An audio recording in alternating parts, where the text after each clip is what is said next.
Juste rappeler, hein. Donc, on va mettre les choses déjà au propre dès le départ. On va mettre les choses au propre pour pas s'embrouiller.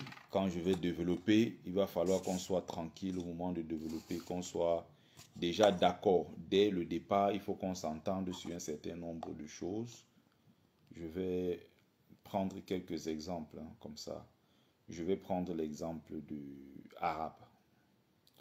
Donc, il faut qu'on s'entende sur quoi. C'est sur quoi arabe. C'est quoi arabe. Il va falloir qu'on s'entende dessus.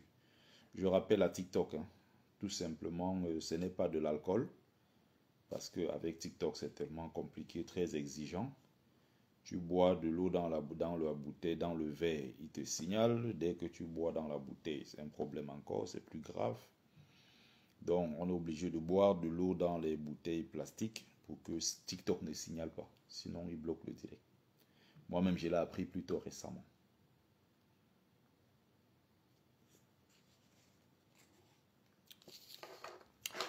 J'étais en train de faire un live tranquillement. Je buvais de l'eau dans le verre cassable. TikTok m'a, voilà. C'est là où les internautes m'ont dit, ah mais non, Bertie, ne fais pas ça. Oui, on apprend tous les jours.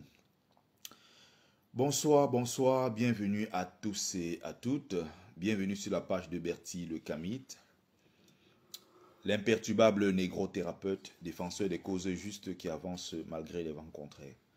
En espérant que ce live vous plaira, vie, force, santé à vous, pluie de bénédictions ancestrales, bienvenue sur la page de Ngombeso Mbungbong, grand notable de Dieu que je suis, porteur propagateur du savoir ancestral, descendant de la dignité et de ceux qui n'ont jamais trahi. Voilà, ça fait également partie de mon travail, en dehors de mon livre que vous voyez là, Folie et calvaire des migrants, hein, il y a ça là, qui est également le fruit de mon travail en collaboration, n'est-ce pas, avec une brave Camerounaise qui n'aime pas du tout être citée, ma sœur Francine, brave dame qui est dans la mode, elle est dans l'esthétique, dans le luxe en général. Et voilà, qui a fait ce travail de design et autres pendant que je fais le travail historique. C'est-à-dire que là, vous avez une couronne, un masque, n'est-ce pas, avec une couronne. Là, c'est le masque féminin. J'ai l'autre t-shirt masculin. Et voilà, c'est composé de l'ensemble, n'est-ce pas, des grandes figures féminines. C'est-à-dire que tu auras Hatshepsut, tu auras la reine Kaina, tu auras la reine Poku, tu auras Neanda Nyakasikana, tu auras de la reine de l'empire du Mwene Mutapa, celle qui avait mené la guerre, le soulèvement des Zimbabwéens contre les Anglais, qu'on appelle la Chimurenga. Cette brave héroïne de l'histoire de notre continent, elle s'appelait Neanda Nyakasikana. Vous avez la dynastie des Kandas au Soudan, Kandas Amanirenas. Vous aurez encore des grandes dames, hein, vraiment, qui Winnie Mandela. Vous aurez Winnie Mandela, les femmes qui ont marqué véritablement l'histoire du peuple noir. Vous aurez Carlota Lukumi, celle qui a mené la guerre, n'est-ce pas, la révolution à Cuba, n'est-ce pas, pour la libération des femmes noires. Vous aurez Harriet Tubman. En fait, vous aurez vraiment, voilà, c'est l'ensemble de tout ça, les plus grands visages, n'est-ce pas, les figures féminines, les figures masculines du monde noir. Voilà en quoi consistait, n'est-ce pas, mon travail sur ce beau t-shirt, ce beau masque, n'est-ce pas, que vous voyez. Donc, on va donc aborder le sujet du jour. Pour ceux qui sont intéressés par mon bouquin, il est juste là derrière, Folie et calvaire des migrants. Voilà, vous me contactez inbox, peu importe, TikTok ou bien WhatsApp, Facebook, je vais dire, je répondrai. Donc, on va aborder tranquillement la question d'aujourd'hui, qui est la question brûlante, n'est-ce pas, de l'actualité, notamment sur les réseaux sociaux, notamment TikTok, où on voit d'un côté les Noirs, hommes comme femmes, globalement qui se plaignent du fait que les Arabes, n'est-ce pas, n'acceptent pas le métissage avec eux. Alors que ces mêmes Arabes se métissent facilement avec des Blancs, ça ne pose pas problème. Mais pourquoi c'est avec eux les Noirs que ça pose problème? Nous allons d'abord commencer par placer les choses voilà, dans le contexte ou alors définir un certain nombre voilà, d'éléments ou bien de mots que nous allons agiter lors de ce live.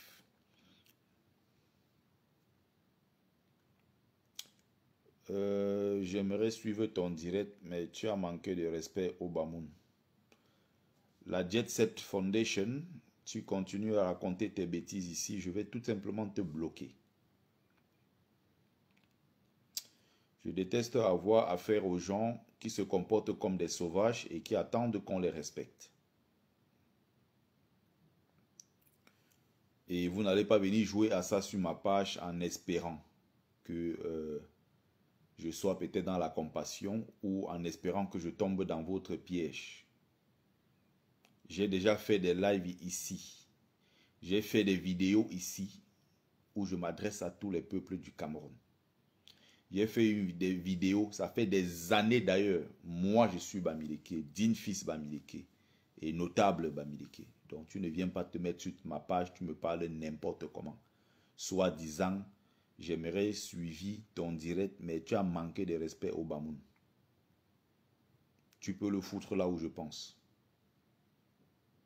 Je fais des vidéos aussi depuis des années. Je m'en prends en premier au Bamileke. Je suis pourtant moi-même Bamileke. J'ai fait des vidéos ici intitulées Les Bamileke, venez ici. Je tape sur eux. On est d'accord? Parce que c'est mon propre peuple. Donc quand je parle des Bamileke, je suis encore plus dur. Et en aucun cas, ça ne peut être considéré comme du tribalisme. Parce que je suis moi-même de là. Donc je tape dans mon propre ventre. Mais quand je parle des autres peuples, je m'abstiens de dire des mots déplacés. Parce que ça peut être tout simplement considéré comme du tribalisme. Donc, moi, j'ai fait des vidéos où j'ai parlé des gens du Nord. J'avais fait des vidéos ici où j'ai parlé, n'est-ce pas, des problématiques qui existent dans le Grand Nord Cameroun, où j'ai expliqué les choses de façon très claire. J'ai évoqué à plusieurs reprises et de façon très claire les luttes hégémoniques, les luttes et les conquêtes, les dominations, n'est-ce pas, islamo-peuls sur les populations kirdi. J'ai expliqué plein de choses. J'ai parlé même d'ailleurs, parlant des nordistes, j'ai dit, mais si vous aviez mis cette force que vous êtes en train de mettre maintenant dans la lutte, mon big sonore. Oh, mon grand, c'est comment mon grand sonore? Arigui Unjombe. Je suis content de te voir. En disant aux nordistes, si vous aviez mis la même force là en 2018, quand Kamto se battait, on aurait peut-être libéré le Cameroun depuis longtemps. Quand je parle des populations, je parle des anglophones camerounais. Ce qui s'est passé en 2016, on est resté en attendant que les anglophones, allaient faire le miracle. Entre 2018 et 2025, les gens sont restés en se disant, on va voir ce que les Bamileke vont faire. Ce sont eux qui cherchent le problème. À partir de 2025 maintenant, beaucoup de gens disent qu'on compte sur les Babana. Toutes ces choses-là, j'explique ça ici. Je ne vois pas en quoi j'ai manqué de respect à une tribu. Donc ne venez pas jouer à ce jeu-là ici sur ma page. Il faut que tu le comprennes très bien. Voilà. Donc, quand je tape ici sur mes propres frères Bamileke, vous ne venez pas me dire que, oh, voilà. Peut-être pour certains, même ça les arrange. Et même d'ailleurs, très clairement, pour certains, ça les arrange.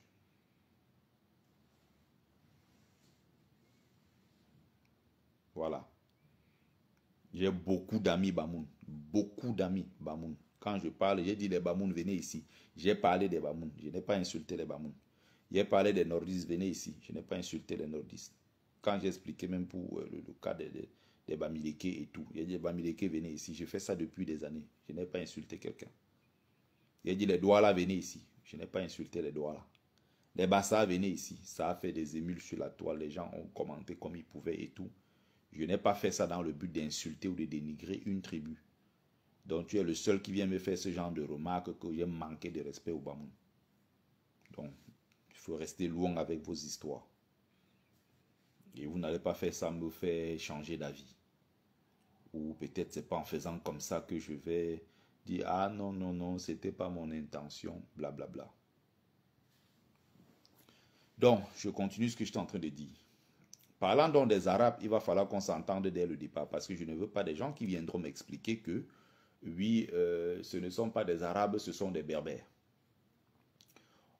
Les Arabes, on parle ici des populations qui habitent, occupent l'espace actuel qu'on appelle l'Arabie, qui ont pour langue commune l'arabe, qui ont pour religion commune plus ou moins l'islam. C'est pour ça qu'on parle des populations arabo-musulmanes, mais l'islam est venu après, parce qu'il y a eu des religions avant l'islam. Les mêmes étaient d'ailleurs chrétiens avant de devenir musulmans pour beaucoup. Donc ce n'est pas vrai que les populations arabes de cette partie du monde sont parties directement du paganisme pour l'islam. Non, il y a eu une période où beaucoup étaient chrétiens. D'ailleurs, il existe un sujet très brûlant, un sujet d'ailleurs qui a créé des sérieux problèmes, même d'ailleurs sur le plan diplomatique, entre les États-Unis et les pays comme l'Irak, les pays comme l'Afghanistan. Vous êtes donc sans ignorer qu'il y a une bonne partie, n'est-ce pas, de la population syrienne qui est chrétienne et qui est donc persécutée parce que chrétienne. Vous avez une bonne partie de la population, n'est-ce pas, syrienne, qui est yézidi, l'ethnie de Bachar al-Assad. Ils ne sont pas véritablement des musulmans, c'est des gens qui ont des cultes et des pratiques qui sont totalement différentes de ce que prône l'islam. Vous êtes bien d'accord, vous êtes sans ignorer que, n'est-ce pas, dans cette partie du monde, il y a un pays qui s'appelle par exemple le Liban. Au Liban, il y a beaucoup de chrétiens libanais, il y a aussi beaucoup de musulmans libanais. Je crois que là-bas, peut-être même c'est du 50-50. Donc, vous avez des chrétiens d'Irak, des chrétiens d'Afghanistan. Et donc, au fil du temps, puisque dans cette partie du monde, c'est l'islam qui s'est finalement imposé et est devenu religion d'État et toute la suite, il y a donc beaucoup qui ont mené des guerres d'occupation, qui ont donc mené des guerres religieuses contre ceux qui n'étaient pas musulmans. Et même d'ailleurs, les premières victimes du terrorisme islamiste, ce sont toujours les mêmes musulmans qui le subissent plus que les autres. Pourquoi? Parce que les multiples luttes qu'il y a eu entre les musulmans, les victimes qui tombent dans les rues, qui meurent et autres sous les balles et tout le reste des égaux, tout ça c'est des musulmans eux-mêmes, c'est entre eux les musulmans. Il ne faut pas oublier que d'un côté, vous avez des musulmans chiites, vous avez d'autres musulmans qui sont des sunnites. Bonsoir Georgette Mendon, brave combattante. Vous avez donc des sunnites et il y a donc des luttes historiques qui existent encore jusqu'à aujourd'hui entre les musulmans chrétiens et d'autres qui sont, je vais dire les musulmans chiites et d'autres qui sont sunnites. Et même d'ailleurs, à l'époque, quand j'étais encore au Maroc à l'époque, on est quoi? On est en 2012-2013 à l'époque,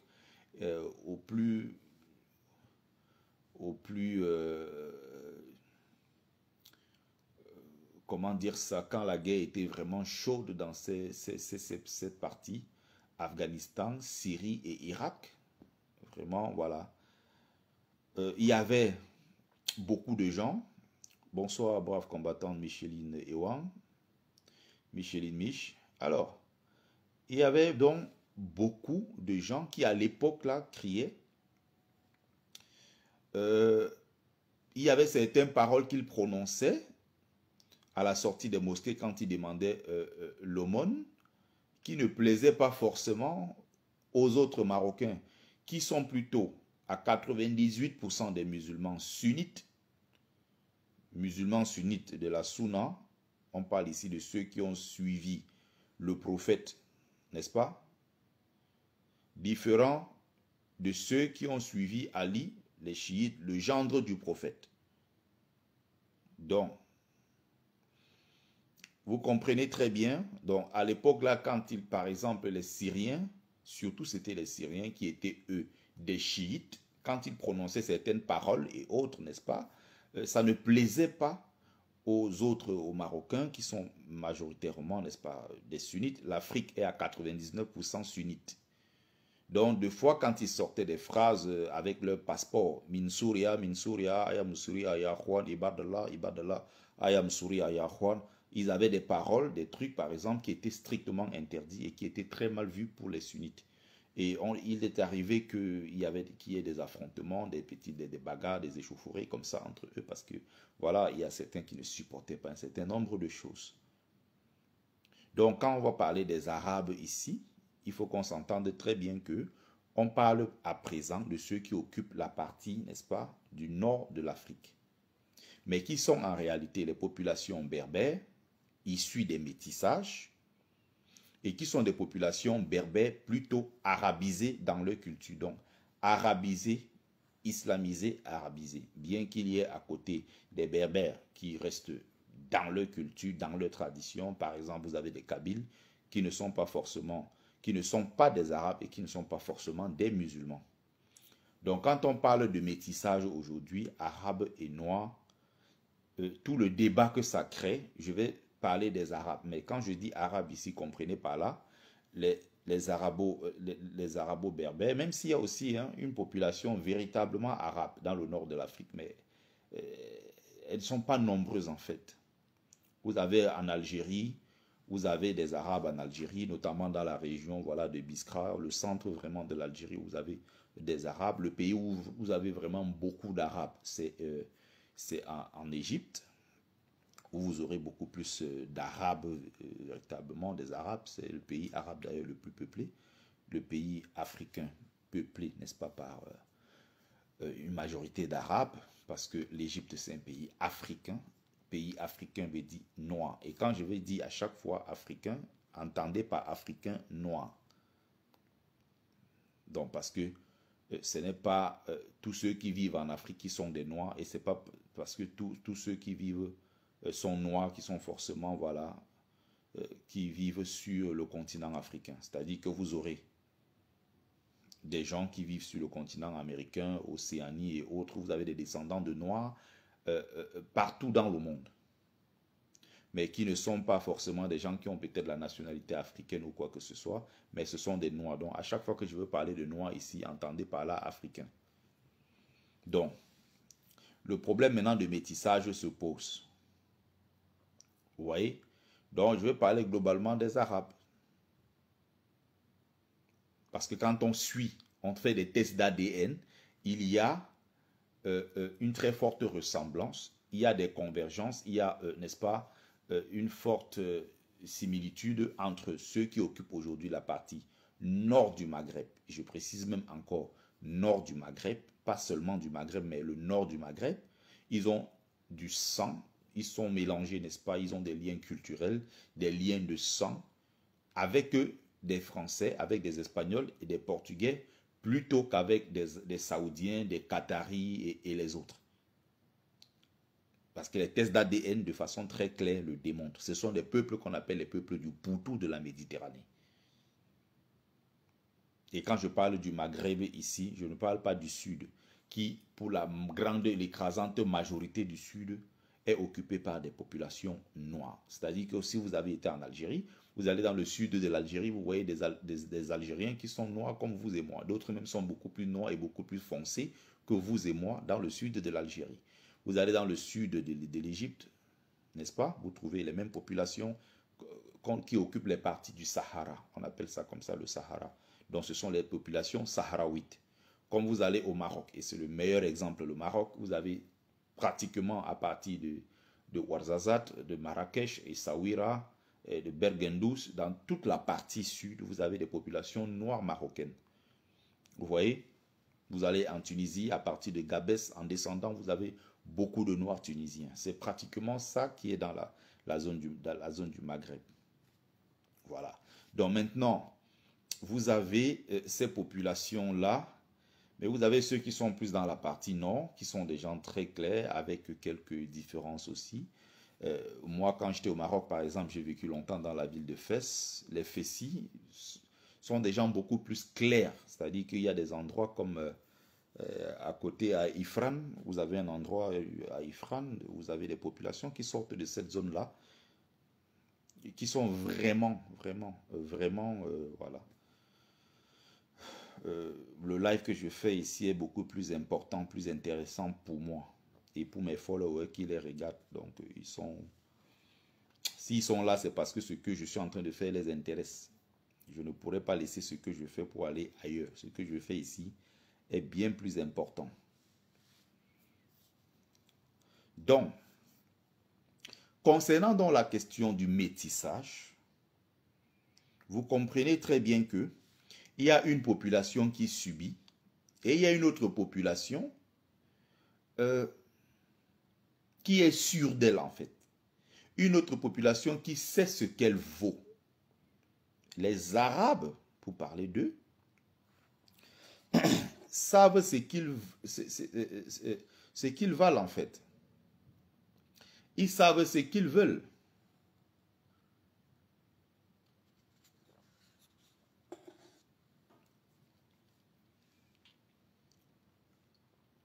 Donc quand tu vois le Marocain, l'Algérien, le Tunisien et tous ces gens qui se plaignent en France ou qui se plaignent en, je ne sais pas, en France, en Belgique, en Europe en général, mais parlons plus du cas de la France, puisque c'est ça qui fait débat en ce moment. On est bien clair là-dessus que eux, ils ne subissent pas. Ceux qui subissent, ceux qui sont dans une posture victimaire, c'est nous les Noirs. Mais si les Arabes décident de se métisser avec les Blancs plutôt qu'avec les Noirs, mais c'est leur droit. Ils n'ont pas attendu l'arrivée des Africains pour commencer à le faire. J'ai expliqué ici que ce sont des peuples. Il y a même d'ailleurs une organisation qu'on appelle l'organisation des pays du pourtour de la Méditerranée. Ils ont le club, ils appellent ça le club Med là. Quand ils parlent de la Méditerranée, la France est un pays méditerranéen, le Portugal est un pays méditerranéen, l'Espagne est un pays méditerranéen, et tous ces pays-là autour, ils font partie de ce qu'on appelle des pays du pourtour de la Méditerranée. Quand tu vas dans le nord, le nord du Maroc, et donc le plein sud de l'Espagne, que ce soit la région de Algeciras, que ce soit Tarifa et autres, tu ne connais pas la différence qu'il y a entre le marocain et l'espagnol. Tu les confonds complètement. Quand tu vas pareil dans la partie, dans cette partie-là pour me limiter au Maroc, parce que c'est la même chose du côté de la Libye. Il y a les Noirs de l'Italie, d'ailleurs les Noirs du sud de l'Italie, subissent les mêmes discriminations que je vais dire les Blancs, les Italiens du sud de l'Italie, sont confondus aux Arabes. D'ailleurs, ils sont méprisés en Espagne, en Italie. C'est les zones là les plus pauvres d'Italie. Et le nord de l'Italie est beaucoup plus vraiment typiquement européen, contrairement au sud qui a des mentalités un peu plus différentes, beaucoup plus mélangées, métissées avec les pays, avec les mentalités, la culture, la religion et tout ça du pourtour de la Méditerranée. C'est vous donc qui allez vers eux. C'est vous qui allez dans leur religion, ou alors ce sont eux qui se sont imposés chez vous sur le plan religieux. Ceux-là se sont imposés à vous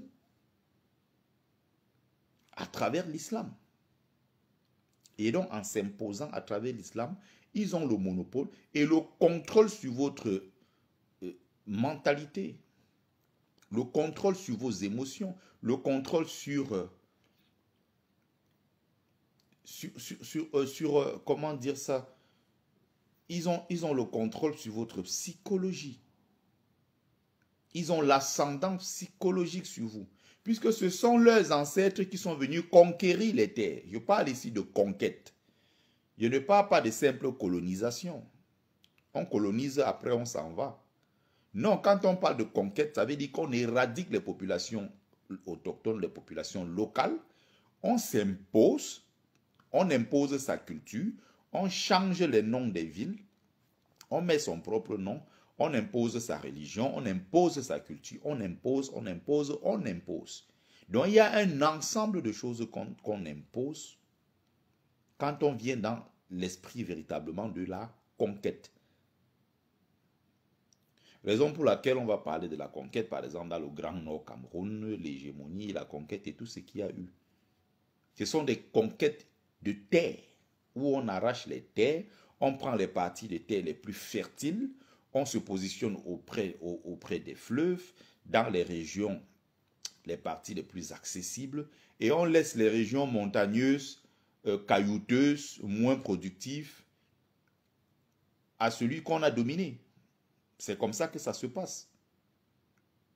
Donc ceux qui sont venus avec leur religion qui est l'islam, ceux qui ont occupé le nord de l'Afrique à partir du 7e siècle, se sont imposés.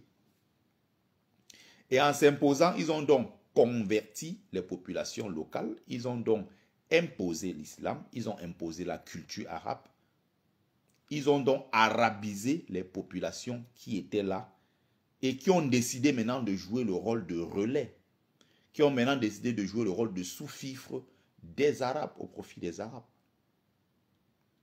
C'est ceux-là qu'on appelle donc justement les Noirs-Arabes, qui sont prêts à liquider, à livrer tous leurs frères qui sont noirs comme eux pour faire plaisir aux Arabes. Voilà comment ça fonctionne.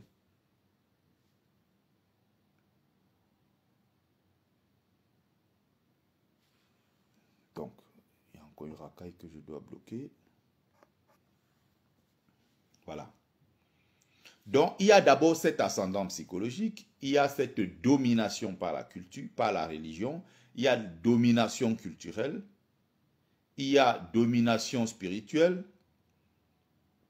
il y a la domination sur plein de choses. C'est-à-dire qu'ils occupent non seulement l'espace, ils imposent leur religion, ils imposent leur culture, ils imposent quelque chose de très important, leur vision du monde en fait. Ils vont inculquer dans leur vision du monde au peuple qu'ils vont coloniser, au peuple qu'ils vont conquérir.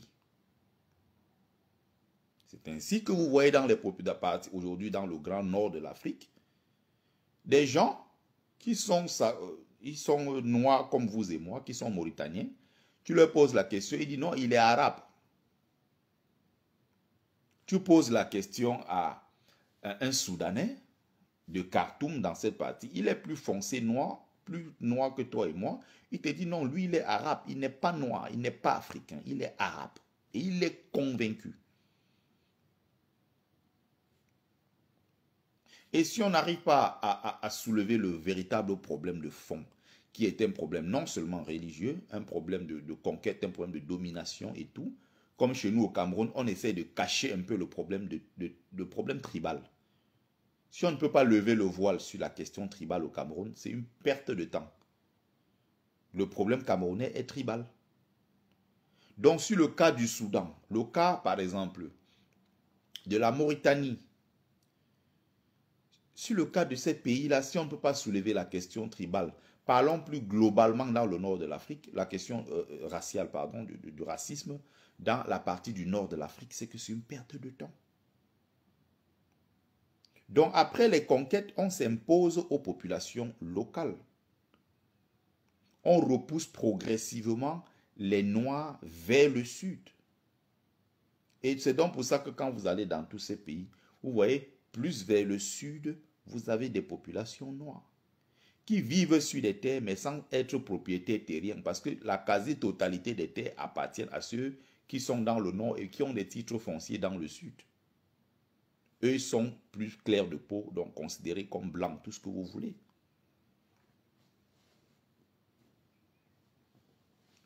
Donc il y a ce racisme là-bas systémique. Historiquement, ce sont des zones où il y a eu beaucoup d'esclavage, il y a eu la domination des Noirs à travers tout ce que je viens d'expliquer. Donc, logiquement, vous avez donc des Noirs lobotomisés, vous avez des Noirs qui naissent avec ce complexe d'infériorité face aux Arabes, qui fait que quand ils se trouvent même face à eux, ils sont déjà diminués. Pourquoi? Parce que quand on t'a colonisé, quand on a conquis tes terres, on a réduit tes ancêtres à l'esclavage, on a imposé une religion, on a imposé une culture, on a imposé une vision du monde. Tu as finalement, en tant que coloniser, intérioriser le fait que tu es un converti et donc tu suis les pas d'un peuple qui s'est imposé à toi. Et donc ce peuple-là avait un prophète, ce peuple-là a une religion, ce peuple a une culture, et donc tu t'identifies à cette religion, à cette culture. Ça veut dire que tu es en train de te soumettre. Donc, même le noirabe, même si tu le mets dans une position où il doit être capable de livrer l'arabe en face, il voit d'abord l'arabe comme le représentant de Dieu sur terre. Il conçoit l'arabe comme le représentant, le descendant du prophète Mohammed, sallallahu alayhi wa sallam. Hein? C'est comme ça qu'ils conçoivent la chose, parce que le degré de conditionnement psychique est tellement fort que on considère l'autre finalement comme son Dieu, comme son maître, si vous voulez. Résultat, tu as le noirabe, par exemple, au Maghreb, qui est prêt à te livrer. Toi, Congolais, Centrafricain, Tchadien, Camerounais, Ivoirien, tout ça, ils n'en ont rien à foutre. C'est-à-dire que il est très normal que tu sois au Maroc, tu sois dans un problème, tu es en train de fuir, parce que tu fuis peut-être la lapidation. Ne fais pas l'erreur d'aller tomber dans les mains d'un noir marocain. C'est lui, il est même encore 100 fois plus méchant que l'arabe. Parce que justement, le fait que tu sois là, lui rappelle sa condition d'esclave. Le fait qu'il te voit, lui rappelle qu'il est pauvre, qu'il est des vôtres. Et donc les Arabes, souvent pour les insulter, lui rappellent que, ah, voilà tes frères africains. Donc lui-même qui est né, grandi au Maroc depuis des générations, né, grandi en Algérie. Ses ancêtres résident là-bas depuis des siècles et des siècles. Ça ne change rien sur sa condition. Et ça fait que lui, il est identifié comme étant un Africain, même s'il y a une différence dans le traitement. Quand c'est l'arabe qui est en face, il sait qu'il y a une différence entre toi, le Congolais, et lui qui est peut-être noir marocain. Il y a une différence. Mais sauf que quand ils sont maintenant entre eux, le traitement, ça va changer. Et donc, je vous rappelle ça, et tous les aventuriers vont vous dire ça. À l'époque, quand nous on fuyait ce qu'on appelle le boumla, c'est-à-dire que quand les Arabes tombent derrière vous, ils commencent à vous poursuivre. Ce qu'on évite, c'est de tomber sur le noir arabe. Le noir arabe, il est plus dangereux que l'arabe. C'est-à-dire que même quand tu vas à la barrière, tu veux tenter de la traverser, tu pries seulement que je vais tomber sur l'arabe blanc, donc l'arabe, plutôt que de tomber sur le noir arabe. Parce que ce que nous on appelle le black nkassa, le noir arabe, si tu tombes sur lui, tu es mort. Quand il te tape, il te bat comme un serpent, c'est-à-dire qu'il ne prend pas le temps de protéger l'endroit où il y a la tête, il ne sait pas que ici c'est les pieds et tout, il tape comme si c'était le serpent. Il est 100 fois plus méchant et donc, étant déjà conditionné, il a envie de montrer à son maître arabe que je suis plus méchant. Eh bien, tu vois, regarde comme je suis plus méchant, encore plus méchant avec mes propres frères. Une façon de se démarquer pour dire je ne suis pas des leurs, je ne leur ressemble pas, je ne suis pas comme eux. Donc, il ne faut pas m'identifier à ceux-là qui ne sont pas comme moi. Parce que moi, je suis un arabe. Je me considère comme arabe, je suis arabe. Il est même d'ailleurs convaincu qu'il est arabe. Différent de moi qui suis congolais, camerounais, je ne sais pas, centrafricain, ivoirien et autres. Donc c'est un sujet qui est très intéressant, c'est un sujet qui est très profond pour comprendre la question du racisme au Maghreb. Il y a un ouvrage très intéressant sur le racisme au Maghreb du professeur Trabelsi, enseignant, c'est un noir, hein, vraiment un noir, c'est un noir tunisien Trabelsi, de l'université de Lyon. Il est enseignant d'université là-bas, je ne sais plus s'il est encore enseignant, mais il était enseignant là-bas à l'université à l'époque. Il y a un ouvrage très intéressant là-dessus. Donc, quand vous vivez là-bas, ce racisme-là au quotidien, vous le voyez. Moi, j'avais par exemple un ami marocain, tout noir, quand je parlais avec lui, à chaque fois, il me rappelait, mais vous les Africains, je lui disais, mais toi aussi tu es Africain. Il dit, mais non, je suis arabe. Pourquoi tu me parles d'Afrique? Je ne suis pas comme toi. Je ne suis pas africain, je suis marocain. Je dis, mais géographiquement, le Maroc est situé en Afrique. Mais toi et moi, regarde la peau. Il dit non, c'est pas. Il dit là, maché kif kif, maché halp halp. Il essayait un peu le français. Il était en licence, voilà. Il était en licence à l'époque. Donc, quand tu vois la marginalisation, la discrimination qu'il y a au Maghreb, tu vois tout ça, c'est frappant en fait. Ça tape à l'œil. C'est très visible quand tu arrives dans cette partie. Tu vois comment ils sont traités. Il y avait un dans mon quartier jusqu'à ce que je parte du Maroc. Il m'a jamais regardé comme ça dans les yeux, lui et sa femme et ses enfants. Lui, il est noir. Donc, lui, il a réussi. Il est noir marocain. Il a réussi sa vie parce qu'il a pu se marier avec une blanche marocaine. Donc, lui, il me regarde comme une merde, en fait, parce qu'il s'est dit, ceux-ci, c'est les gens qui viennent nous souiller. On n'est pas comme eux. Nous, on est des Noirs, on est des Arabes. Nous, on est Marocains, on est des Arabes. On n'est pas comme eux qui viennent des pays pauvres d'Afrique. Il y en a qui posaient souvent des questions qui sont quand même curieuses. Est-ce qu'en Afrique, chez vous là-bas, vous avez à manger? En Afrique, est-ce que vous avez des voitures? En Afrique, vous faites comment? Vous avez des dents blanches, vous avez de très belles dents alors que vous êtes des pauvres. On ne comprend pas. Vous êtes comment en Afrique? Vous faites beaucoup d'enfants. Ils ont des trucs, des remarques tellement, voilà. C'est la marginalisation, c'est des stéréotypes. Il y a l'ensemble de tout ça au final. Donc, si je viens donc à la question du métissage, c'est quelque chose qui est très mal vécu par les Arabes. Et si les Arabes ne veulent pas se métisser avec les Noirs, mais c'est leur problème. Ils ont le droit de ne pas se métisser avec les Noirs. Pourquoi ça pose problème aux Noirs? Alors que sur le même moment, ça ne pose aucun problème à l'Arabe. Parce que l'Arabe est confiant. Il a conscience d'être descendant d'une grande civilisation. Il est conscient que ses ancêtres, même les plus lointains, ont apporté à l'humanité. Il est conscient qu'il est descendant d'une civilisation qui a rayonné à une certaine époque de l'histoire. Il est conscient qu'il est descendant de la grandeur. Contrairement à l'Africain, qui n'a pas encore fait ce travail, qui ne sait pas qu'il est descendant des premiers êtres sur Terre, des premiers hommes sur Terre. Si l'Africain n'a pas appris à s'aimer, à s'accepter,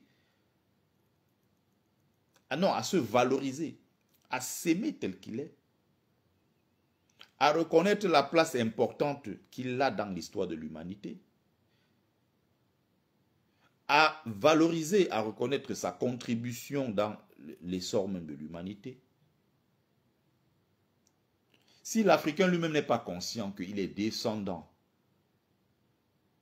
de ceux qui ont civilisé l'humanité entière, quand on parle de l'Afrique en tant que berceau de l'humanité et de toutes les civilisations.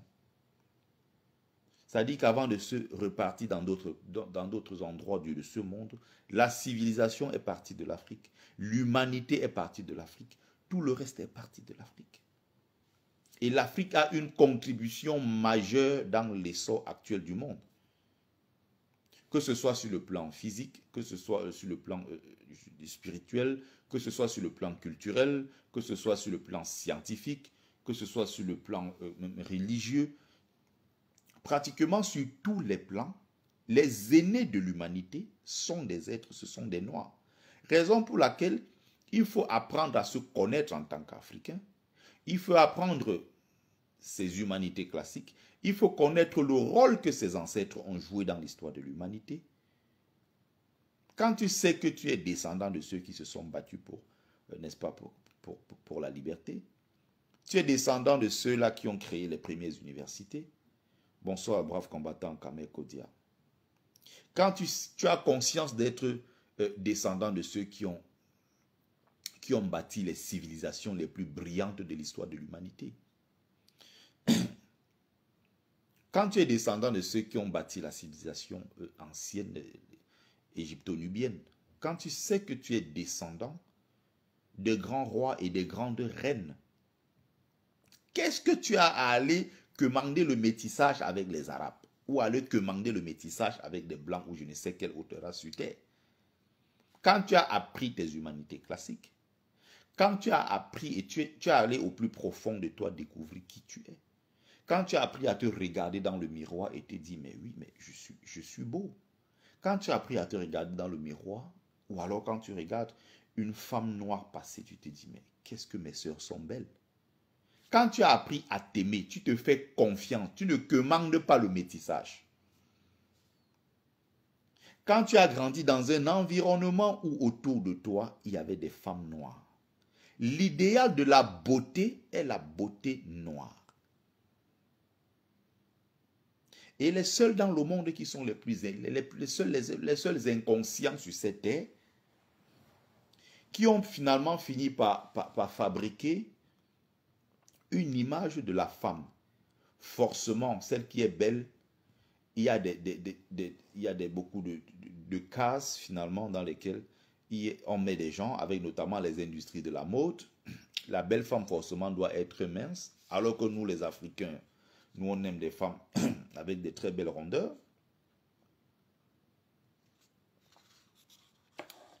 Ça ne nous pose aucun problème. Tout au contraire, on adore des femmes avec des très belles rondeurs, les femmes généreuses. L'Africain adore ce style de femme.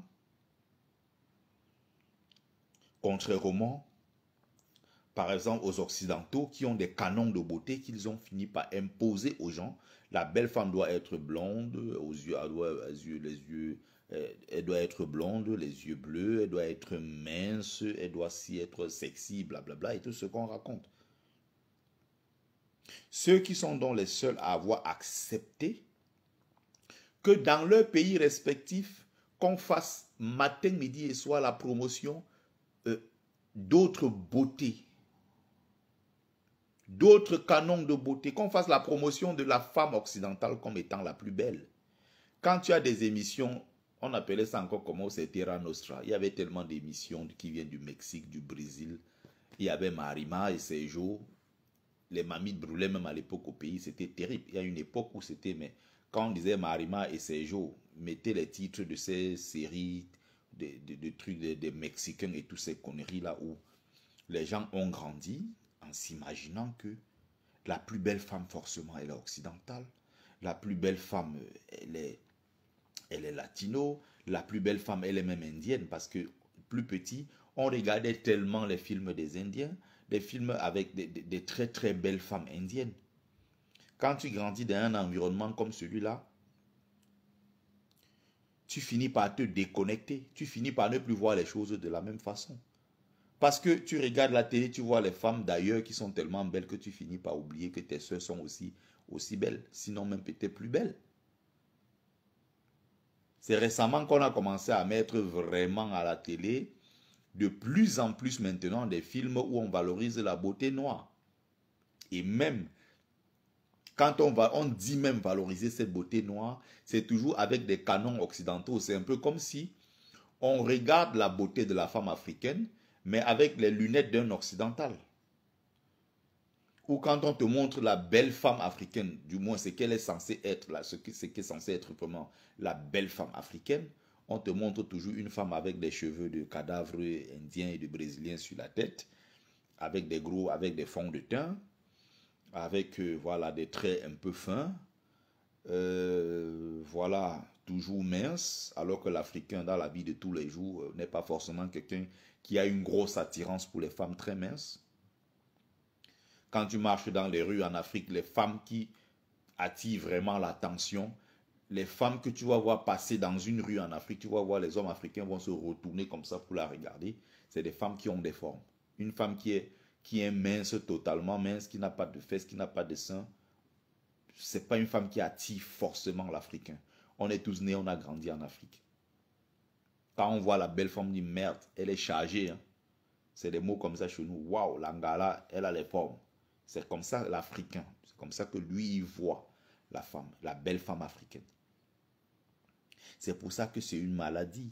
C'est pour ça que quand on a les dirigeants les plus irresponsables, ça donne ce qu'on voit sur le continent africain aujourd'hui.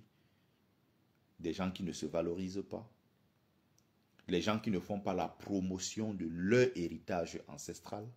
Ça donne donc des générations d'enfants déséquilibrés qui naissent avec, qui grandissent dans un environnement avec beaucoup de complexes. Au final, toi qui passes ton temps à regarder les telenovelas du Mexique, de France, de je ne sais où, hein, tu grandis avec dans ta tête l'idéal de la beauté qui est plutôt une beauté blanche. Pire, vous avez les enfants dont noirs nés grandis en France, dans les cités françaises pour rester en France. Et heureusement ou malheureusement pour certains, il y a quand même cette possibilité en France parce que les femmes françaises, n'est-ce pas, se mettent beaucoup en couple avec des noirs. Les femmes arabes de France, de plus en plus ces dernières années-ci, se mettent en couple avec des noirs et font des enfants. Ce n'est pas le cas dans d'autres parties du pays.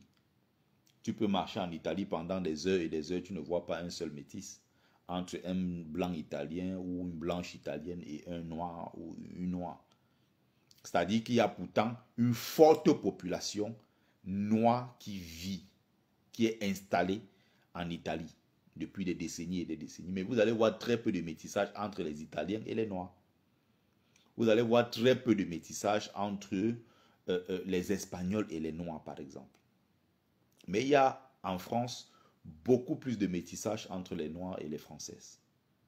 Beaucoup plus. Françaises et Français. Ce qui n'est pas le cas ailleurs. Donc finalement, ceux-là même qui ne protègent pas leurs descendants, qui ne donnent pas confiance à leurs propres enfants, les seuls dirigeants les plus irresponsables sur la planète Terre, capables de faire ce genre de choses, ce sont nos dirigeants. C'est-à-dire qu'on ouvre la porte, n'est-ce pas, à toutes les influences extérieures,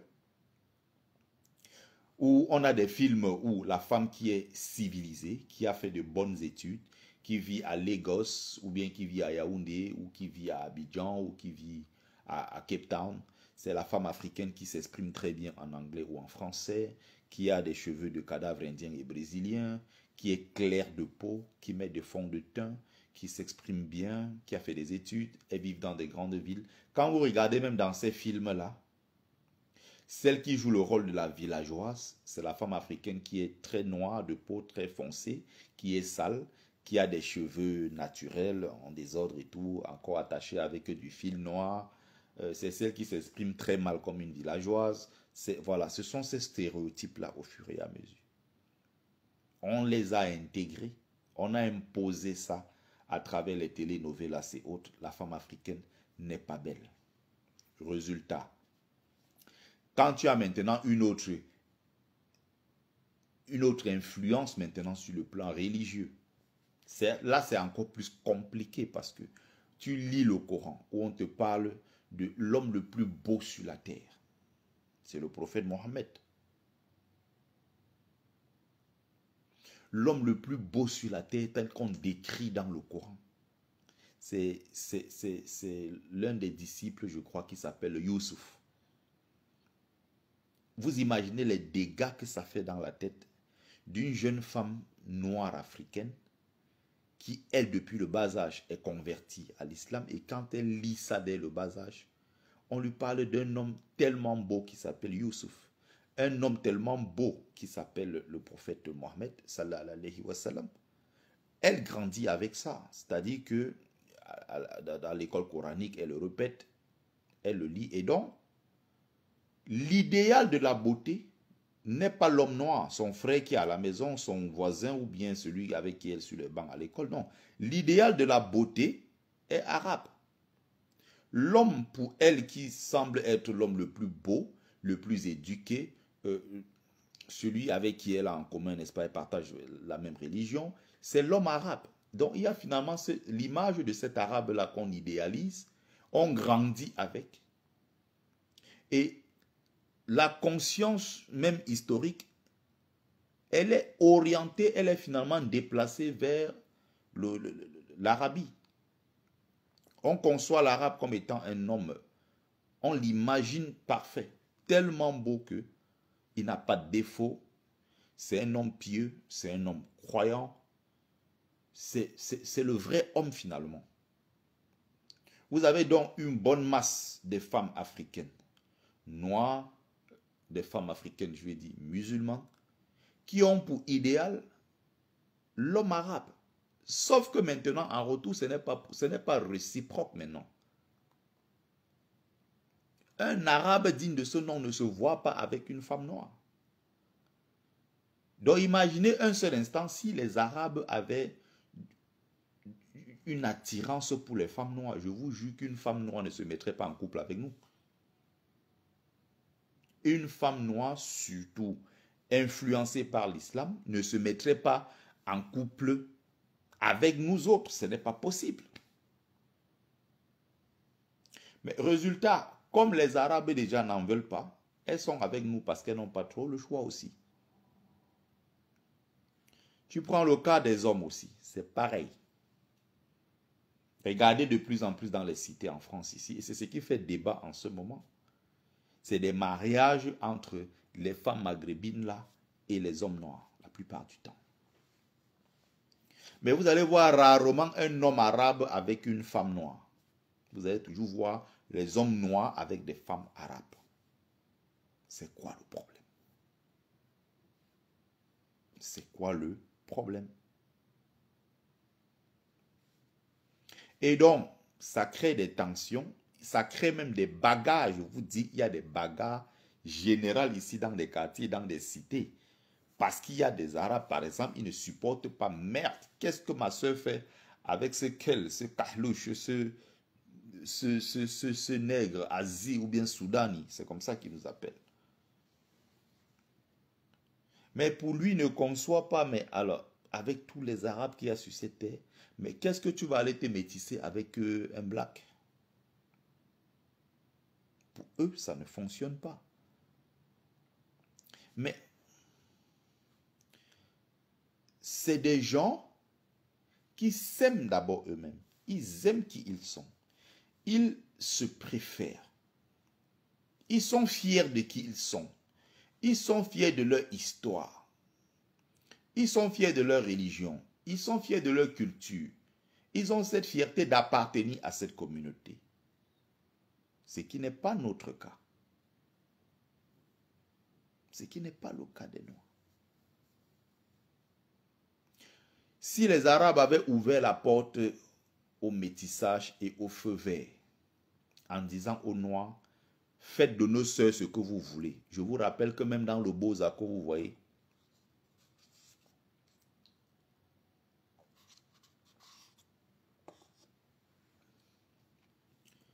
je vous prends des exemples. Hein. Au Maghreb, par exemple, une belle femme marocaine, une belle femme algérienne, une belle femme tunisienne, je ne sais pas prénom, mais qui est jeune, qui est belle, qui a fait des études.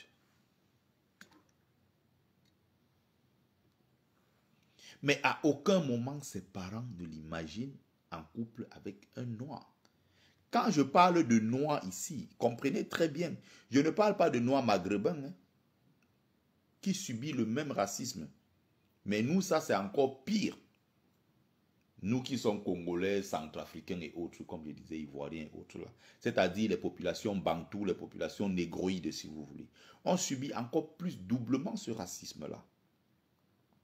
Mais je rappelle que ce n'est pas facile même pour les Noirs-Arabes, les Noirs ou les Sahraouites qui sont Marocains, Tunisiens ou Algériens. Même pour eux, ce n'est pas facile parce qu'ils subissent ce racisme-là au quotidien.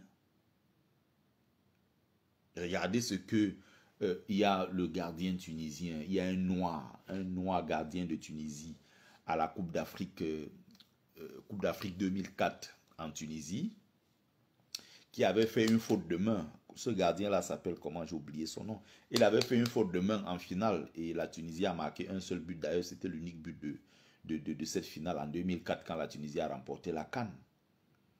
C'est un noir marocain, mais il a subi un racisme comme pas possible. Il y a, je vais prendre qui d'autre, quand vous voyez les Raïs Mbolhi. Les Arabes, ils appellent Mbolhi, mais c'est Raïs Mboli. Le gardien algérien, le noir algérien, le géant là, il est né et grandi ici en France. Sa mère est congolaise, c'est son père qui est algérien, je crois. Oui. De toute façon, il a le métissage au Congo et à l'Algérie. Et c'est des noirs. Vous voyez? Il n'a pas toujours eu la considération. Il n'a pas toujours eu, voilà, ce respect. Il y a tellement de racisme dans cette partie. Souvenez-vous du joueur algérien qu'on appelle celui qui a été ballon d'or, l'ancien joueur de Manchester City, Mahrez. Mahrez, sa sœur s'est mariée à un noir algérien, un noir, je crois, marocain, non, un noir algérien, je crois. Mais il a subi des insultes, vous n'avez même pas idée. Il a été tellement insulté sur la toile. En disant, mais attendez, avec tout l'argent que vous avez et toute cette richesse, comment une de nos sœurs, la sœur de Mahrez, est allée sortir avec un noir? Et pourtant, ce n'est pas un noir congolais, centrafricain, non. Il est noir maghrébin, il est algérien comme eux. Des insultes ont fusé dans tous les sens. Il y a eu des miss parfois métissées ou bien des miss noires, des choses comme ça dans cette partie-là au Maghreb et tout. Mais c'est des insultes, vous n'avez même pas idée. C'est du racisme à outrance. Des insultes et tout ce que vous pouvez imaginer. Parce que elle est noire. Ou parce qu'il est noir. Tout simplement. Et donc, vous voyez que dans ce tapoter, n'oubliez pas d'envoyer les likes et les cœurs et partager pour ceux que ça intéresse. Moi, j'ai voulu aborder cette question-là, voilà, de façon très posée dans mon canapé. Aujourd'hui, je ne parle pas de politique du Cameroun ou de quoi que ce soit. On reste sur le sujet, concentré. Donc, vous voyez qu'à la fin, nous sommes en position de victime. On commande, on supplie. On se met en couple avec des gens qui ne nous acceptent pas, mais on force. C'est-à-dire que je mets ma vie en danger en sortant avec une femme arabe dont les frères n'acceptent pas l'union, dont la famille n'accepte pas l'union. Et je suis combattu tous les jours. Je ne peux pas aller chez eux m'asseoir sur la table avec eux. Je ne peux pas aller partager un repas avec eux dans leur maison. Quand ils organisent leur anniversaire, ils ne m'invitent pas. On ne fait pas des sorties publiques ensemble et tout ça. On ne peut pas faire des activités ou quoi que ce soit. Pourquoi? Parce que ils se disent, non, mais c'est un noir, on ne veut pas de noir dans notre famille, on ne veut pas de métissage dans notre famille. Donc, pour quelqu'un comme moi, j'ai vécu 3 ans au Maghreb, je connais ces réalités. Si au Maghreb, ils avaient ouvert la porte en disant, prenez nos femmes, faites d'elles ce que vous voulez, mariez-vous, faites vos enfants, vivez en paix, personne ne vous embête. Je vous jure que même ceux que vous voyez du Beaux-Arts qui sont arrivés ici en Europe, beaucoup seraient restés au Maghreb.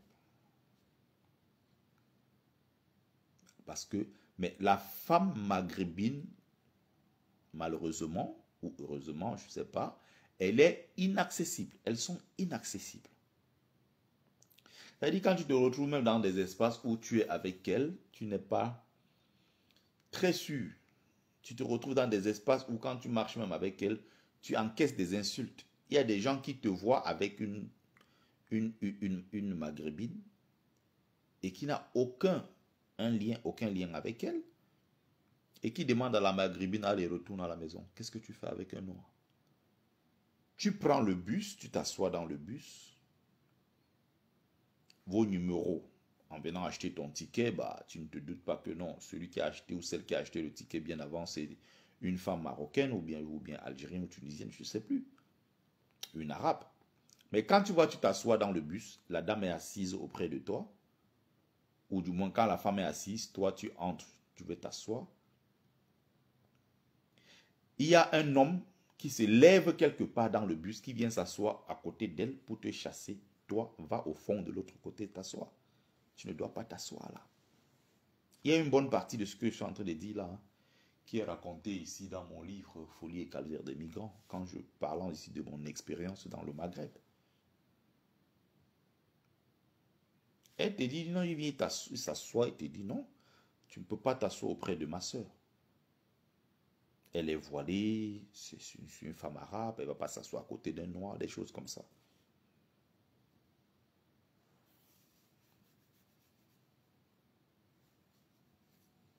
Mais oui, parce que l'arabe là ne comprend pas pourquoi elle se retrouve à marcher avec toi. Oui, Silvio, Darus ou Darviste, je ne sais plus. Oui, je suis un Bosaïeur. J'ai écrit un livre sur mon parcours et celui de mes camarades.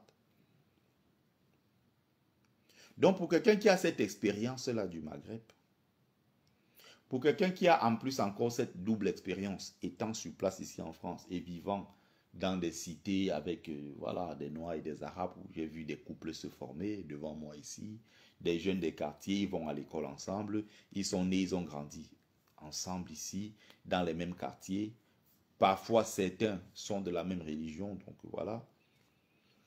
Kimia K, le livre, je le vends moi-même, bah, si tu es intéressé, tout simplement.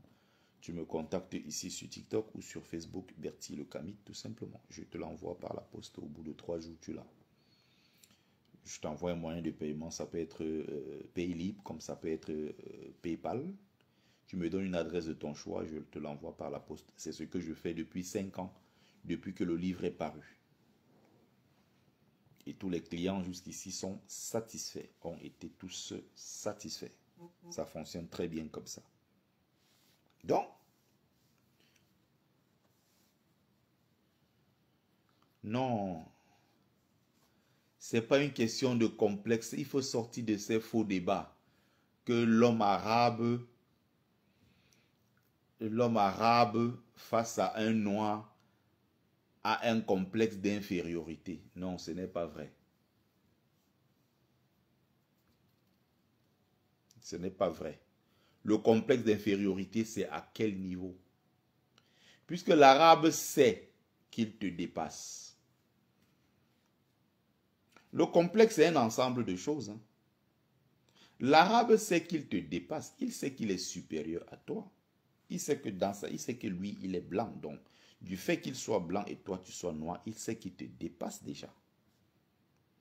Leurs pays sont plus riches que les nôtres. Donc, même sur le plan infrastructurel, en termes de niveau de vie, accès aux soins, accès à l'eau, l'électricité, accès à tout ça, ils ont des pays plus développés que les nôtres. C'est nous qui sommes clochards dans leur pays.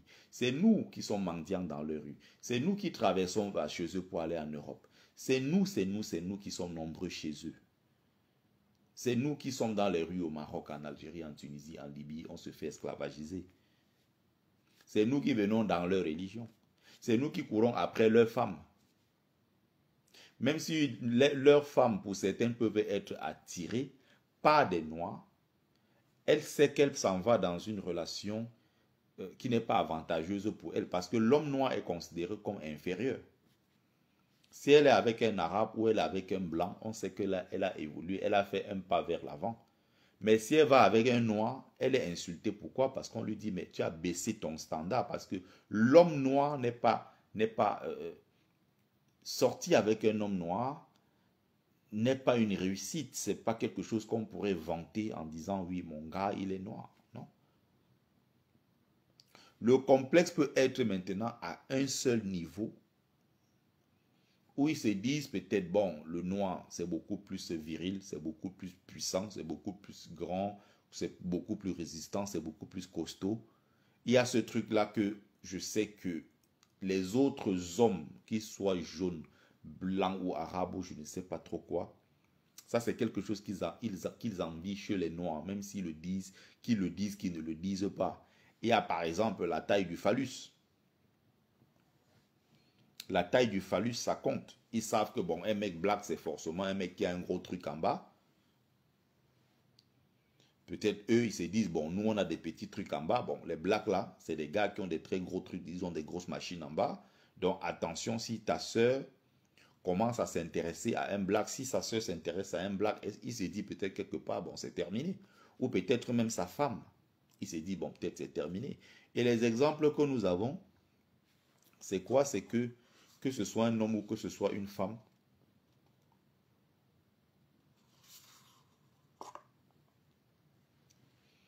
que ce soit un homme, que ce soit une femme, il est très difficile de voir un blanc qui a été en couple avec une noire et qui se remet encore en couple avec une blanche. La plupart du temps ici, même quand vous voyez une femme blanche qui a déjà été avec un seul noir, même si elle se sépare de ce noir, elle cherche derrière encore un autre noir. C'est comme ça.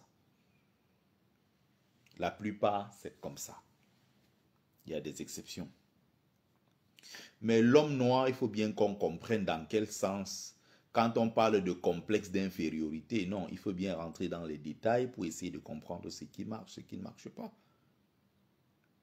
Le blanc ou l'arabe, en aucun cas, étant face à un noir, va se sentir inférieur à lui. S'il a un complexe, c'est bien un complexe de supériorité. Parce que lui, il croit toujours qu'il est plus beau, il croit qu'il est plus intelligent, il croit qu'il est plus propre, il croit qu'il est ceci, il croit que voilà, il est plus riche parce que les noirs, ça rime avec pauvreté, noir, ça rime avec saleté, noir, ça rime avec médiocrité, inculture, bassesse, sauvagerie, tout ce que tu veux. Mais il y a maintenant dans toute cette description-là, quelque chose peut-être qu'ils peuvent aussi envier en se disant, mais le noir, c'est beaucoup plus viril, c'est plus costaud, c'est plus fort, c'est plus puissant, c'est une grosse machine en bas. C'est des détails, ça s'arrête là. Tu lui dis donc de mettre sa fille en couple, d'envoyer sa fille en mariage avec un noir, pour lui, c'est un échec. Envoyer sa fille se marier à un noir, c'est pas une réussite. C'est des réalités, il ne faut pas se cacher derrière le petit doigt, non. Il ne faut pas se cacher derrière le petit doigt, tout simplement. Donc le complexe ici, c'est qui? C'est nous qui avons des complexes. Et ces femmes maghrébines et autres là, même si elles peuvent aimer, il faut voir la qualité des hommes qu'elles viennent prendre dans notre communauté. Quand vous regardez la maghrébine qui est avec le ballon d'or européen, Ousmane Dembélé, elle est où? C'est marocaine, je crois. Vous connaissez donc combien de joueurs arabes qui ont réussi dans le football et qui ont pris une femme noire? Donnez-moi le nom d'un seul. Vous connaissez combien de joueurs blancs qui ont réussi leur vie et qui sont allés chercher une femme noire? Même si certains comme ça là peuvent sortir avec des femmes noires, ce ne sont pas des femmes avec lesquelles voilà, ils sont mariés officiellement, ils ont des enfants, des choses comme ça, c'est très rare. Il y a l'exceptionnel cas de Thomas Meunier.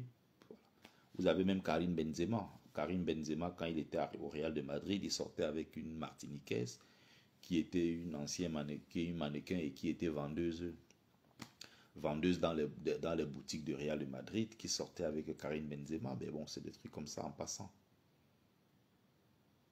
Ndou Ndiaye, il faut faire attention à tes commentaires. Je n'ai pas dit ou accepté que j'étais inférieur. Je suis en train d'expliquer quelque chose depuis le début. Apparemment, tu viens d'arriver, tu n'as pas compris de quoi je parle et tu as déjà commencé à juger.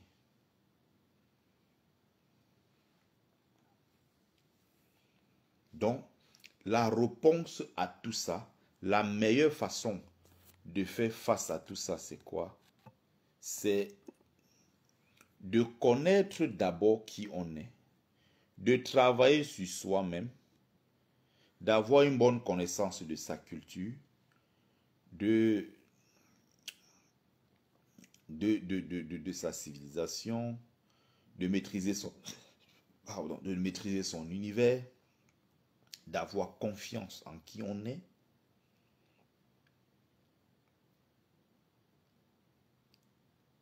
de savoir qui on est, savoir d'où on vient. Une fois que tu commences à te regarder dans le miroir et tu te dis, mais je suis très belle. Une fois aussi, parce que c'est à nos célébrités, c'est-à-dire que nos intellectuels noirs, nos footballeurs noirs, nos étoiles noires, ça peut être des musiciens noirs et autres. C'est aussi à nous de valoriser nos sœurs noires. Si on ne le fait pas, personne d'autre le fera à notre place. Vous voyez, en Coupe du Monde 2022, on a montré les joueurs de la Colombie. Les joueurs colombiens, tous les noirs de l'équipe de Colombie avec des charmantes femmes noires. Mais c'était impressionnant. Tu te dis, mais ces beautés, mais d'où viennent-elles? Elles sont si belles, elles sont... Mais mon Dieu, tu regardes, tu te demandes, mais ils sont allés dénicher ces femmes-là où? Il y a une photo comme ça, une grande photo, ils sont, je ne sais plus, c'est à l'aéroport et tout. Chaque footballeur est avec sa copine et tout. Quand tu prends l'équipe de France maintenant, tous les noirs de l'équipe de France, il y a un contraste pas possible. Tous ont des femmes blanches et arabes. Pas un seul avec une femme noire. Le seul même qui avait une femme noire, c'était Kingsley Coman. Et même la femme noire là, ils se sont séparés. Kingsley Coman. Je parle de cette période-là. Et je pense, il n'était même pas en Coupe du Monde 2022 d'ailleurs, je crois. Oui, il était en Coupe du Monde 2022, je crois. Je crois qu'il a raté un penalty en finale, ou si je me trompe peut-être. Vous comprenez? Le seul, même le seul qui avait une femme noire, après le gars n'était même plus là. Ils se sont séparés. Si on a nos propres musiciens, on a nos célébrités et tous ces gens qui partent chercher ailleurs. Vous avez Paul Pogba, vous avez Mathias Pogba, vous avez Florentin Pogba. Voilà 3 enfants d'une même famille qui sont nés et qui ont grandi, élevés par des mères noires, élevés par des sœurs noires et tout, qui tous les 3, tous ont fini avec des femmes blanches. Tu te poses la question, mais c'est un cas clinique. En fait, il faut aller étudier ça dans un laboratoire pour comprendre quel est ce complexe de ces gars à se dire que une fois qu'on a réussi sa vie, il faut absolument aller trouver une femme arabe ou une femme blanche. Il y a un problème quelque part. Même la science ne peut pas expliquer ça de façon aisée, de façon rationnelle. Il y a un problème. Il y a un sérieux problème dans notre communauté. Alors c'est aux hommes aussi de donner le coup d'envoi. C'est aux hommes de valoriser leurs sœurs. C'est aux hommes de montrer qu'elles sont si belles nos sœurs, elles sont si belles nos mamans. Si les hommes africains eux-mêmes ne se mettent pas devant pour faire ça, personne ne va le faire à notre place. Vous regardez le football américain, vous voyez des trucs, des costauds mecs blacks, comme ça là, avec des très belles femmes noires. Tu te dis, waouh. Quand tu regardes dans d'autres communautés, tu vois comment ça se passe ailleurs. Tu regardes ailleurs, non, il ne faut pas rentrer dans le discours. Quand tu veux des performances, il faut un certain type de femme. C'est un peu comme si nos sœurs n'étaient pas assez bien ou assez belles pour nos frères une fois qu'ils ont réussi, ou qu'elles ne sont pas suffisamment outillées pour les accompagner vers le succès. Ce n'est pas vrai. Ce n'est pas vrai. C'est nous tout simplement qui sommes nuls. Je crois que la femme africaine est même peut-être plus attachée aux valeurs civilisationnelles africaines que les hommes africains. La plupart des gens, ceux qui déçoivent, ce sont des hommes africains. C'est les hommes noirs qui déçoivent le plus. Allez regarder le nombre de noirs intellectuels qui se sont mariés avec des blancs, avec des blanches. Le prétexte tout trouvé, oui, mais ils sont arrivés en Europe, ils étaient étudiants, ils étaient jeunes, ils se sont connus sur les bancs de l'université, ils étaient amoureux, ils se sont mariés. Connerie. Et tu crois que les blancs qui sont aujourd'hui les dirigeants, ceux qui dirigent la France, les blancs qui dirigent l'Occident en général, qui dirigent l'Amérique et tout ça, ils n'ont pas aussi été à l'école, ils n'ont pas été étudiants à l'époque avec des femmes noires. Pourquoi ils ne se mettent pas en couple avec elles? Pourquoi ils ne se mettent pas en couple avec elles?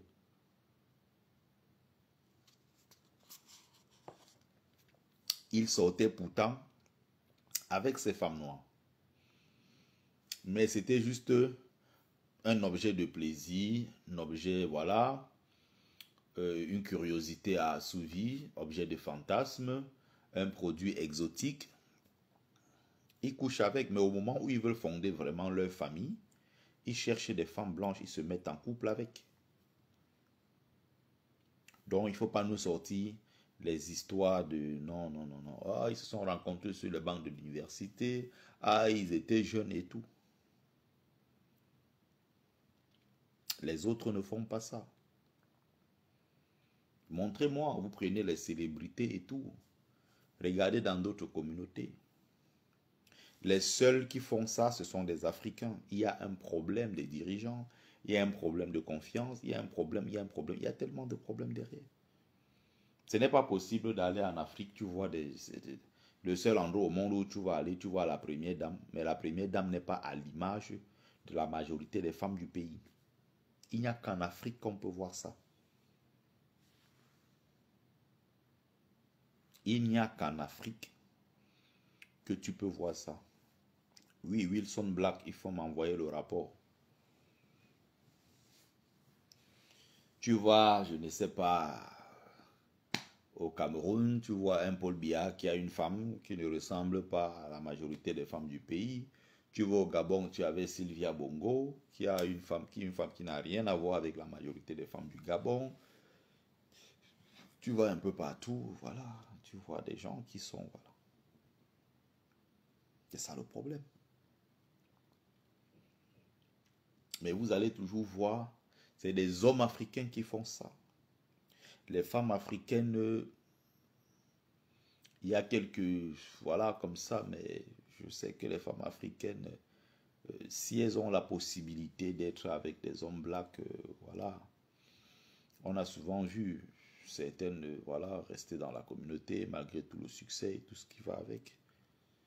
Vous voyez une femme aux États-Unis comme Rihanna, l'une des femmes les plus influentes au monde, Rihanna, il n'y a absolument aucune chance qu'elle se retrouve avec quelqu'un d'une autre communauté. Et elle le dit même de façon très claire. L'idéal de la beauté, pour moi, l'idéal, c'est l'homme noir. Je n'irai nulle part avec quelqu'un d'autre. A contrario, on a vu comment elle s'appelle Serena Williams, dit comment les hommes noirs sont violents. Elle s'est mise en couple avec un blanc et par la suite c'est devenu que ah mais finalement même ce blanc là c'est un con, je me suis trompé, lui aussi il est violent, je croyais que c'était seulement les noirs qui étaient violents et blablabla, des tonnes de problèmes à gauche à droite. Donc les gens ont le droit de dire qu'ils ne veulent pas se métisser. Les Arabes ont le droit de dire qu'ils ne veulent pas se mettre en couple avec les noirs que nous sommes. Si nous nous aimons tellement tels que nous sommes, on n'a pas à aller commander le métissage. On a nos sœurs là qui sont belles et pour moi c'est les plus belles femmes de la planète Terre. Alors enceintez-les, occupez-vous d'elles, prenez soin d'elles, valorisez-les matin, midi et soir. Elles sont à l'image de nos mamans.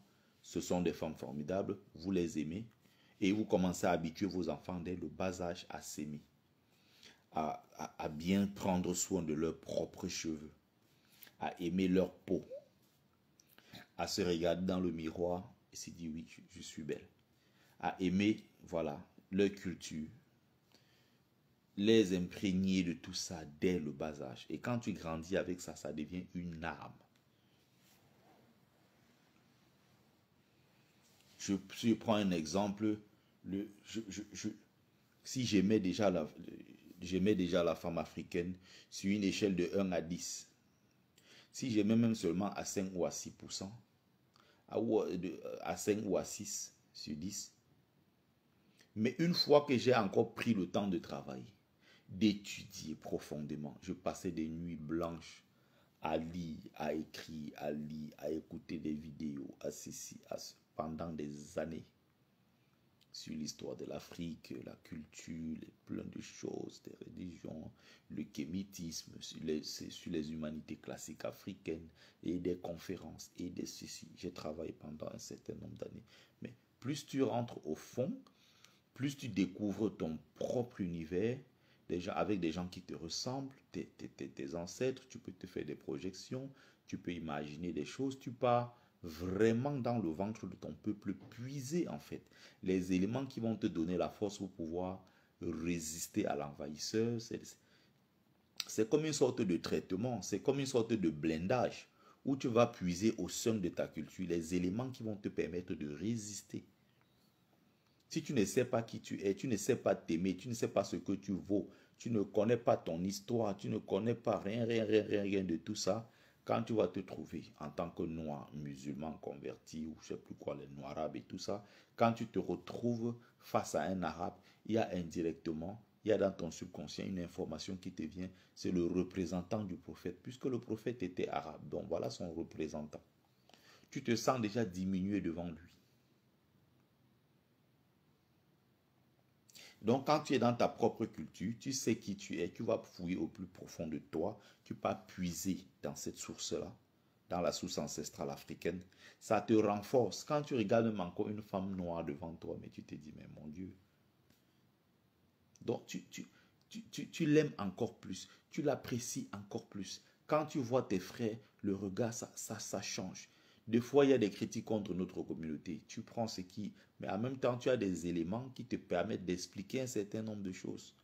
Tu crois en ta communauté, tu crois au destin de cette communauté, tu crois que les choses vont s'améliorer. Tu crois en une Afrique unie où les choses voilà, seront meilleures peut-être dans 20 ans, dans 30 ans, dans 50 ans. Tu as une autre vision parce que tu sais qui tu es. Tu es allé découvrir, tu es allé chercher. Et c'est ça finalement qui te donne cette assurance-là. C'est ça qui est donc finalement ton blindage qui va te permettre de résister aux complexes, résister aux affres, aux agressions extérieures. Mais il faut d'abord que tu saches qui tu es. Si tu ne connais pas qui tu es, la suite ne sert à rien. Si tu n'as pas appris à te faire confiance, à t'aimer, à regarder les autres femmes, blanches, arabes, asiatiques et autres, en tant que toi, femme noire, et tu te dis, je sais que je suis la plus belle. Tu sais que tu es plus belle. Mais si à travers tes films, les telenovelas, l'éducation de tes parents, l'environnement et tout ça, on t'a bourré le crâne de plein de complexes au point où, en tant que femme noire, tu te regardes dans le miroir, tu dis, ah non, j'aime pas mon nez. Ah non, j'aime pas mon front. Ah, j'aime pas ma peau. Oh, je ne suis pas suffisamment ceci. Il y a même des femmes aujourd'hui qui mettent des fonds de teint. Il y a un certain fond de teint pour se maquiller. C'est-à-dire que quand tu te maquilles et puis tu traces, je ne sais pas comment elles font ça. C'est des maquillages qui te donnent le nez complètement fin. C'est-à-dire tu vois une fille qui a le nez épaté, mais qui, une fois qu'elle a fait son maquillage et tout, son make-up et tout le reste, a le nez complètement fin. Parce qu'il y a des complexes derrière. On essaye de gommer ce qu'on est. On essaye de gommer qui nous sommes pour essayer d'exister dans une identité d'emprunt. Ça ne fonctionne pas comme ça. Si tu dois t'aimer, tu dois te faire confiance, tu dois apprécier qui tu es. Et si tu n'as pas déjà commencé par faire ce travail-là sur toi-même pendant des années, tu ne pourras pas résister à ce qui vient en face. Forcément, quand tu verras une blanche pour toi, ça sera voilà, la plus belle de l'histoire. Quand tu vas voir une femme arabe, quand tu vas voir voilà, des gens qui... Les gens voilà, qui appartiennent à une certaine communauté, tu vas toujours les trouver supérieurs et autres. Parce que tu n'as pas appris à te connaître, tu n'as pas appris à t'aimer. Tu n'as pas appris tout ça. Donc, historiquement, j'ai expliqué un certain nombre de choses. À la fin, je viens à la conclusion que c'est un problème d'amour propre, en fait, l'amour de soi. Si tu sais ce que tu vaux, tu n'as pas besoin d'aller demander le métissage. Et qu'est-ce qu'on fait de ces enfants une fois qu'ils sont métis, ils sont métis? La preuve, un enfant, montrez-moi un arabe que vous connaissez ou une femme arabe qui a fait les enfants avec un noir, donc un métis arabe noir, et qui fait par exemple des vidéos sur les réseaux sociaux, qui est très à l'aise à montrer ses enfants et qui se balade dans des parcs, qui fait des vidéos sur la place publique, qui montre ses enfants. Montrez-moi une seule femme arabe que vous avez vue qui fait ça. Elle est fière d'avoir fait des enfants. Il y en a très peu. Il y en a sûrement, mais il y en a très peu. Contrairement aux femmes noires, aux hommes noirs qu'on voit sur les réseaux sociaux se vanter d'avoir des enfants métis. Issus de ce métissage-là, noir arabe ou bien noir blanc et autres. Quand tu vois comment ils ont fait eux-mêmes des enfants métis, autre diffusion. Les enfants tismés là, je ne sais pas si c'est parce que j'ai dit quoi. TikTok souvent, Facebook. Bon, essayez d'envoyer les likes et les cœurs. Donc quand vous voyez ce qu'ils en font, Vous comprenez qu'il y a un complexe en fait au fond. Et c'est ce complexe-là qu'il faut travailler. Il faut travailler sans cesse. Et vous parlez d'un ami ici, un ami que j'ai connu depuis à l'époque au Maroc ici. Il a 2 enfants. Personne ne sait qu'il a un 2e enfant. Mais il présente sa fille métisse matin, midi et soir. Il fait des vidéos avec des TikTok, des Facebook, partout. Il est partout sur les réseaux sociaux avec sa fille métisse. Mais entre-temps, il a un enfant noir qu'il a fait avec une Camerounaise, mais qu'il cache. Vous voyez un autre malade qui s'appelle Ahmed Kamer. Non, du Kamer. Du Kamer, où ses 3 enfants métis. Il fait ses photos de famille. Il ne met pas c'est son enfant noir. Il a pourtant un beau petit garçon noir. Non, il ne le met pas sur la photo de famille. J'ai un autre pote aussi, pareil, il a fait 3 enfants avec 3 femmes blanches différentes. Quand ça finit avec une blanche, il prend encore une autre blanche. Ça finit encore, il fait l'enfant, il part encore prendre une autre blanche. Il fait encore, ça fait déjà 3 femmes blanches, 3 enfants métis. Et tous les jours, il est sur les réseaux sociaux, il se vante avec ses enfants. Pourtant, il a un enfant noir. Et cet enfant noir-là n'apparaît jamais sur la photo de famille. C'est pour ça qu'il faut comprendre ce problème de complexe-là dès le bas. Si tu n'as pas compris ça dès le départ, le reste là, ça ne sert à rien. Les complexés dans l'histoire, c'est nous. C'est nous qui faisons de nos enfants des enfants modèles, des enfants exceptionnels, extraordinaires, parce qu'ils sont métis. Donc c'est encore vous qui pleurez sur la toile que les Arabes refusent de se mélanger à vous. Si vous aviez confiance en vous, en qui vous êtes, vous n'auriez pas eu besoin d'aller vous métisser, d'aller vous mélanger avec les autres. Vous n'aurez pas eu besoin de ça. Pas du tout. Donc dans l'histoire encore, ceux qui pleurent, c'est encore nous. C'est nous qui courons chez eux. C'est nous qui transitons par leur pays pour aller, n'est-ce pas, en Europe. C'est nous les Noirs africains musulmans qui sont majoritairement dans leur religion, c'est-à-dire la religion de leurs ancêtres. C'est nous qui nous efforçons à parler leur langue. C'est nous qui avons, n'est-ce pas, nos enfants inscrits dès le bas âge dans leurs écoles coraniques. Financés ici par les pétrodollars du Qatar, de l'Arabie Saoudite, des Émirats Arabes Unis et tout, qui financent sur place en Afrique, chez nous, vous voyez. Ils financent quoi?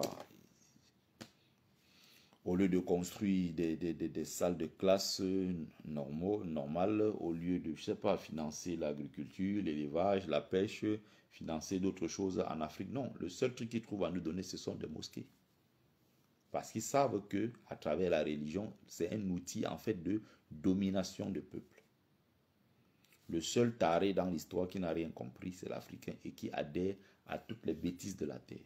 Du moment où ça vient de l'Occident ou de l'Arabie, forcément c'est bon, on adhère. Et on va même faire la guerre à ces frères qui ont refusé d'adhérer. On fait la guerre à ceux qui ont refusé, voilà, de manger, je ne sais pas, de tremper dans ces choses, ou alors ceux qui résistent, si vous voulez. Donc c'est un ensemble de choses. Les complexés finalement dans l'histoire, c'est nous.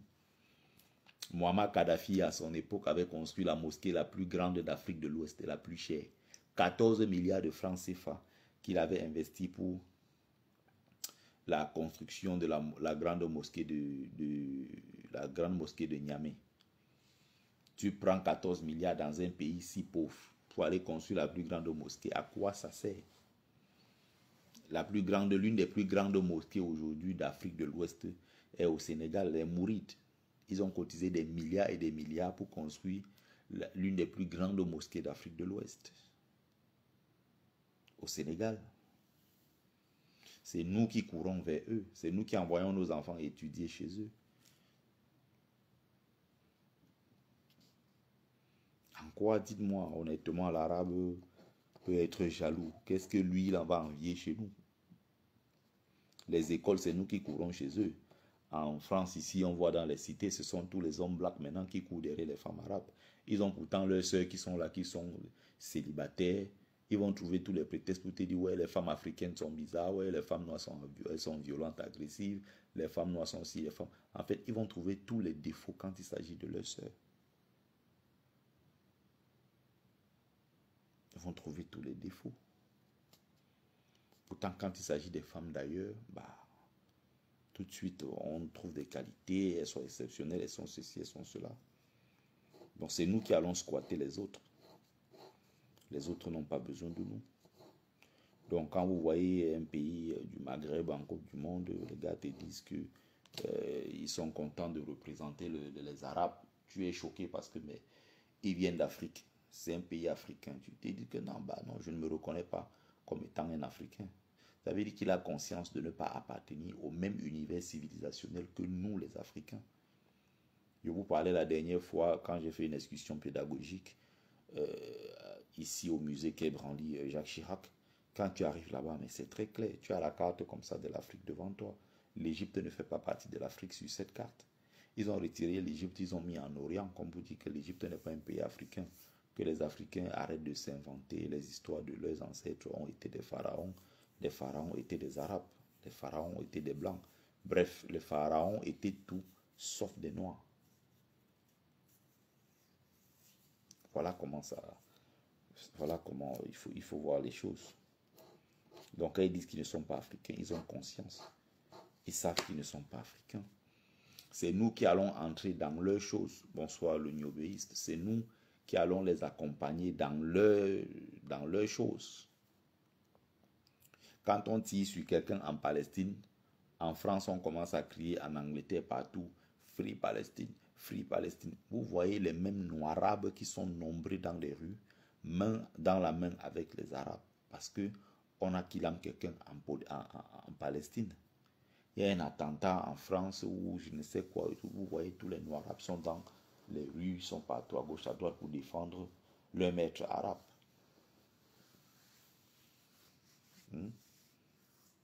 C'est ça. Mais maintenant, il y a génocide au Soudan. Les Soudanais se sont organisés à Londres l'autre jour, à Paris, ici, pour manifester. Il n'y avait aucun arabe. Mais quand c'est les Arabes ici qui s'organisent pour dire oh, soutien à l'Algérie, soutien au Maroc, ou bien soutien, je ne sais plus, au Qatar, à la Palestine, qui a été, voilà, visée, n'est-ce pas, par Israël et autres, vous voyez, tout le monde se rallie. Et celui qui court, qui est devant, il court pour aller se mettre dans les affaires des Arabes. C'est le nègre, c'est le noir arabe. Et le noir arabe se retrouve dans une situation où, voilà, c'est toujours nous qui courons derrière les autres. Mais au moment où nous parlons, là, il y a génocide au Soudan. Il y a eu des manifs ici organisés. À Londres, les gens se sont retrouvés seuls entre eux dans les rues avec les Noirs. Il y avait quelques Blancs, il n'y avait pas d'Arabes. Pourquoi les mêmes Arabes-là ne se sont pas sentis concernés en allant manifester avec les Soudanais qui pleuraient encore leur mort et autres? Non, ça ne les intéresse pas puisque c'est des Blacks qui meurent. Ça, c'est pas leur problème. Ils n'en ont rien à foutre. On est d'accord? Mais quand il s'agit de l'affaire de la Palestine, c'est leur peuple. Ils se battent comme ils peuvent. Parce qu'ils se respectent. Ils se prennent au sérieux. Ils savent qui ils sont. Ils savent se respecter. On est d'accord? C'est ça. Bon, les amis, je crois avoir dit l'essentiel. Je suis un peu fatigué. Je dois dormir. Je suis debout depuis 4h30.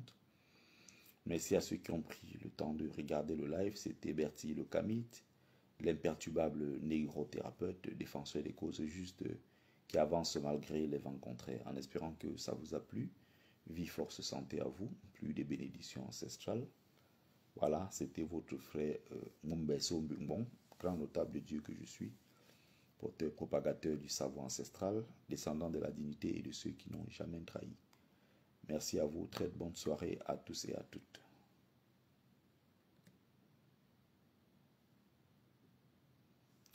Bon, mes amis, du côté de Facebook, très bonne soirée à vous, très bonne fin de week-end.